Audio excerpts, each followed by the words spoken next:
Hi guys and dolls, how are you? I am, I'll leave that as is for now. I want to share with you my nightly routine, which means I need to go get something, so I will be right back.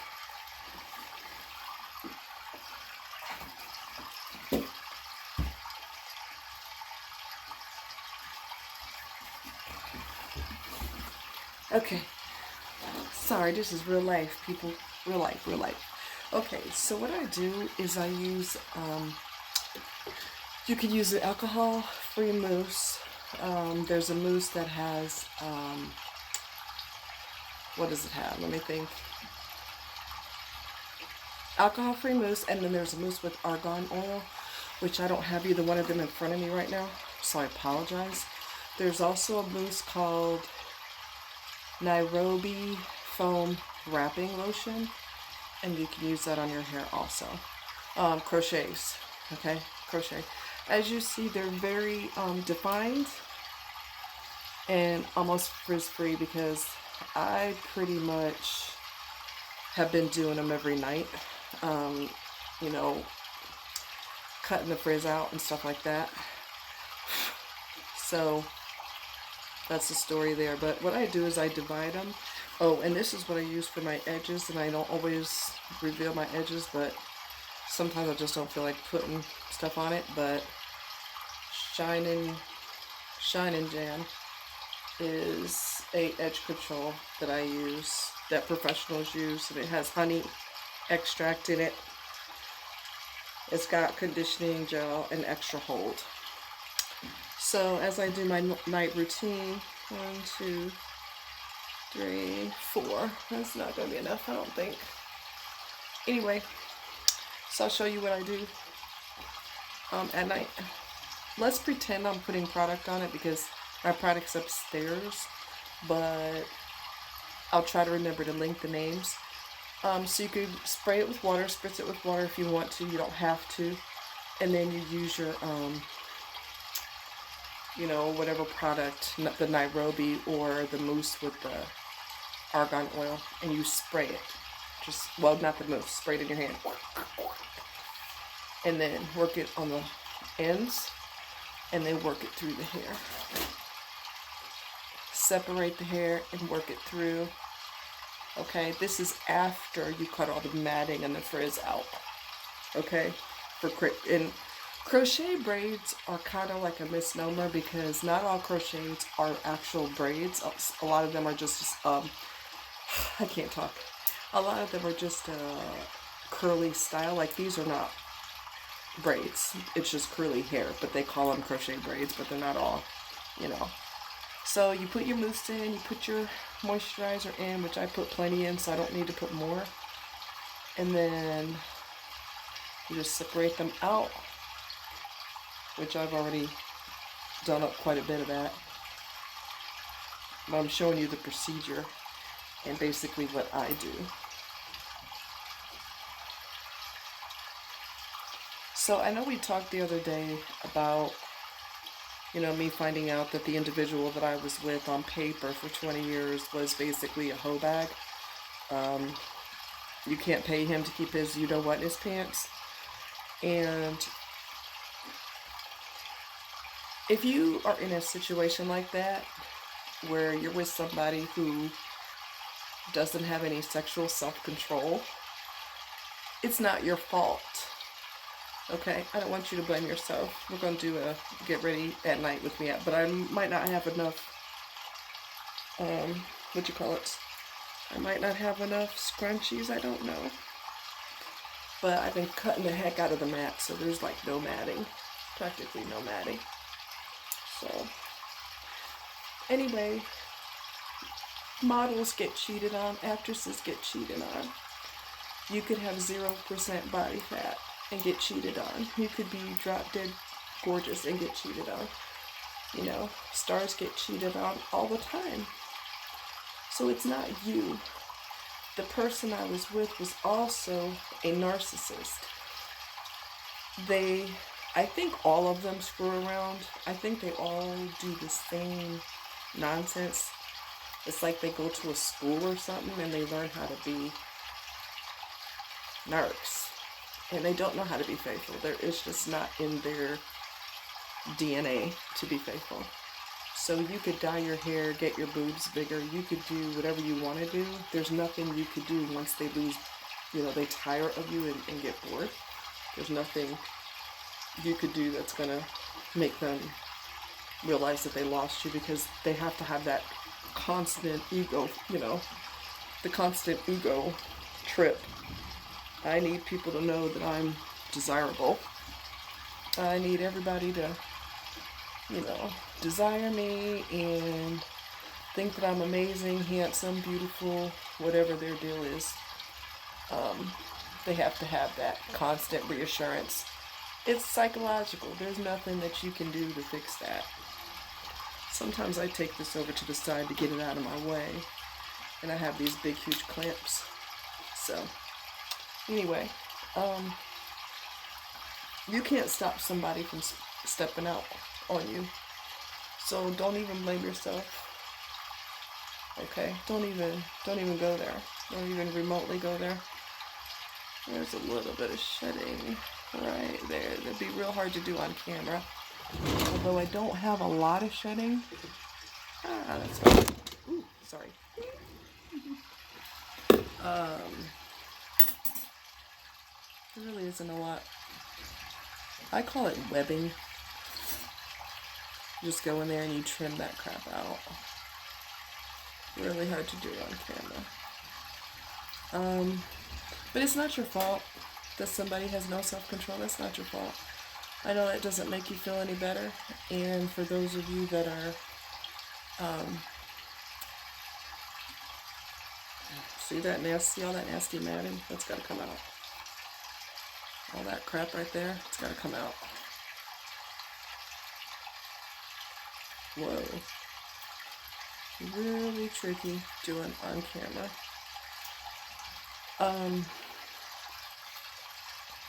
You can't make somebody love you. You cannot make somebody find you attractive. When their mind goes, they're done using you, they lose interest. Because there's something wrong with them. So a lot of times we have a tendency to use logic to try to figure out, well, if I get breast surgery and I get my hair dyed and I do this and I do that, this person's going to want me. Or if a guy, if I work out in the gym and, take the gray out of my hair and take her on a romantic vacation, she'll love me again. It doesn't work like that. It does not work like that. You're going to see me off camera for a sec. Okay, what's the deal here?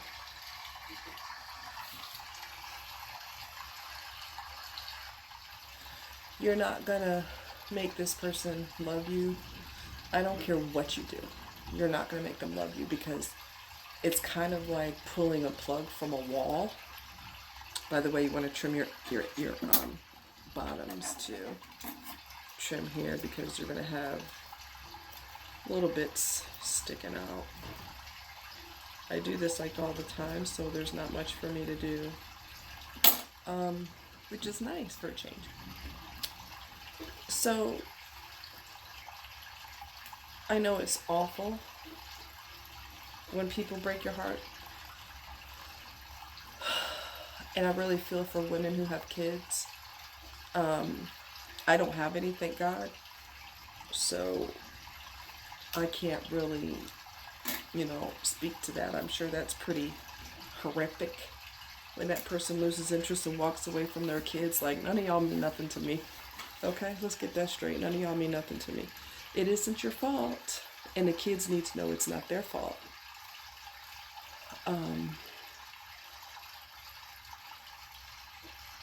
And sometimes a lot of times the kids feel responsible when the parents break up, and they need to be reassured that, no, baby, it doesn't have anything to do with you. Mommy and Daddy are having some very grown-up issues going on, and you don't need to be pulled into that. Oh, where's my scissors again? Because you're acting dumb, so you're out of here. But I just want you to know that whether you're a girl or a guy going through it, your partner is a narc or just an insensitive monster, you're gonna recover from this emotionally. Be very careful about jumping into another relationship after dealing with the narc because you have to heal. Okay? And healing takes time. Healing takes time. So, you're not going to heal in 5 seconds flat. It just doesn't work like that. I'm hoping y'all could hear me. But yeah, life, it doesn't work like that. People are just so cold-blooded and insensitive nowadays. I mean, the COVID-19 is a perfect example of selfishness, narcissistic behavior on a grand scale. I'm gonna grab all the toilet papers. I'm gonna grab as much food as I can. Toilet paper, more toilet paper, more toilet paper. I'm not thinking about no damn body else. This is survival of the fittest. And if you ain't fit, you won't survive. I mean, a lot of people are assholes. And so they're taking away from everybody else. They're revealing their true colors. And you wonder why I prefer animals, because they're smarter than people. Animals are smarter than people, okay? But anyway, this is what I want to tell y'all, and I'm Pippi Longstocking now. But this is what I wanted to tell y'all. First of all, let me go back to my beauty thing. This is the long satin bonnet that I have. I had a smaller one, but this one is the one I got that I really, really like because it accommodates all of this, okay? So, I'll put it up in a sec. But anyway, we're gonna get through it. We're gonna make it through all of this crap together. The COVID-19, people going through divorces, people going through illnesses, people going through whatever it is that they're going through. We're gonna make it through. We don't always know how we're going to make it through, but we're going to make it through. And we're here to help each other, regardless of the selfish pricks that are stealing stuff off the shelves. Well, they're not stealing, they're still buying. But the rest of us are going to take care of each other and look out for each other and love on each other and help each other through these really difficult times. Life is hard. Life is very, very hard. But there is light at the end of the tunnel, and I want you guys to pray if you believe in God. Even if you don't believe in God, now's a good time to get to know Him.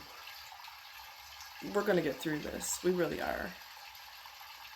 I know it seems like the end of the road and like life is ending, but it's not. It really isn't. We're going to make it through. I don't know how, but we're going to make it through. And prayer does help. It does work. Okay, so no matter what you're going through, baby, you're not going through it alone. All of us that are not selfish people, we have been burnt by people who are selfish and self-absorbed. But we're going to make it through. Okay? We are going to make it. You understand what I'm telling you? We're going to make it. Look at me. We're going to make it. Alright? And let me show you one more thing, how I do this. I take all these and put them on the top. I hold all of them with 2 hands. And then I stuff them in here. And I'm going to look real goofy after you see me with this on. And I don't care. If y'all want to laugh, I don't care. I'll cry myself to sleep if you laugh at me. You know, we'll get over it. Okay, so here's your bonnet thing. Let's see. Find the seam's in the back. And there you have it. And then what I do is I do this. I shake my head because it takes the braids and it kind of tucks them into the doohickey in the back. Okay? So, that's that. And I'm going to look goofy, and that's perfectly okay. So that's my night routine.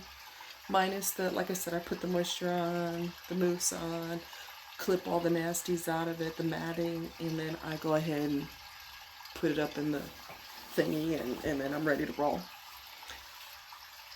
So I just want you to know you're not alone, okay? Please, you're not alone. You didn't do anything wrong to make this person step out on you. They got something wrong up here, and they can't appreciate what they got. And let me tell you a secret.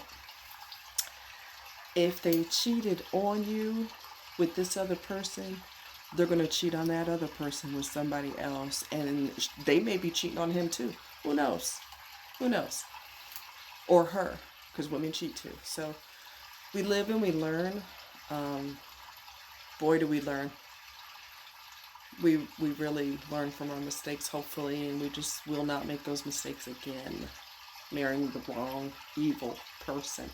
But we'll make it through. Like I said, we've all been through breakups. We've all been through all kinds of craziness with other people, and it's just going to make us stronger and give us a foundation, a strong base and a strong foundation, so that once we recover from it, and you will recover from it, life's going to get better. Look at it this way. Once you reach the bottom of the barrel, there's no place to go but up. Okay? Do some prayer. Reach out to friends. Reach out to me if you need someone to talk to, because God knows I've been through it. Just as much as you can imagine, I've been through it. But it makes you smarter. It really does. I know I keep saying that, but it does. You're going to recover. Life's going to get better. Okay? I love you guys. Hang in there. Reach out to your friends, family, loved ones. Prayer is like being in an airplane. If you stop, you drop, right? Hang in there. It's gonna get better. It's gonna get better. Okay? All right. I love you guys. Take care. Bye.